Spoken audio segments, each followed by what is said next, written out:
Dinhi niining usa ka kwarto sa Sabilio Compound, Purok Dragon, Lapu-Lapu Extension, Barangay Zone 3, Digos City, nasakpan sa mga pulis ang 5 ka mga suspitsado sa pagpayuhot og illegal nga droga. Kay matud pa, dinhi gidala ang transaksyon dihang gihimo ang drug buy-bust operation sa kapulisan sa Digos nga gipanguluhan ni Police Captain Diosdado Niones II, kauban ang laing unit sa PNP sa Davao del Sur, PRO 11 ug PDEA pasado alas 5 kagahapon sa hapon, Hunyo 27, og nadakpan ang 5 ka mga suspects nga gipang-ilas sa mga pulis nga sila Rochelle Mendez Sabada, 40 anyos, nga kanhi kumbiktado tungod sa illegal nga droga; Jerry Sabilio, nga gitudlong drug den maintainer apan wala maabdi sa mga pulis; Roch Alye Benbanco Sabada, 20 anyos; Jipuel Crescencio Miano, 40 anyos, ug Ivan Montejo Taipin, 20 anyos. Nakuha sa posesyon sa mga suspect ang balor 166,500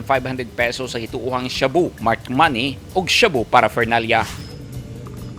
Pasado alas 11 kagabi, laing drug bust operation ang gilusad sa mga pulis sa Digos City, ug laing 2 ka mga nagapayhot og illegal nga droga ang ilang nadakpan sa Purok Anahaw, Sugar Road, Barangay San Miguel, Digos City. Giila sa mga pulis ang 2 ka mga dinakpan nga sila Ariel Campos Santos, 38 anyos, ug Camilo Abelia Cartagena Jr., 57 anyos, parehong residente sa Digos City. Tanan-tanan mobaloro sa 9,000 pesos sa gituuhang shabu ang napalit ug nasignit sa mga operatiba gikan sa 2 ka mga suspect. Nakakuha pagyud kini og 5 ka mga sachets nga adunay residue sa gituang shabu nga posibleng gigamit na pangkasuhan ang mga dinakpan o paglapas sa Comprehensive Dangerous Drugs Act of 2002.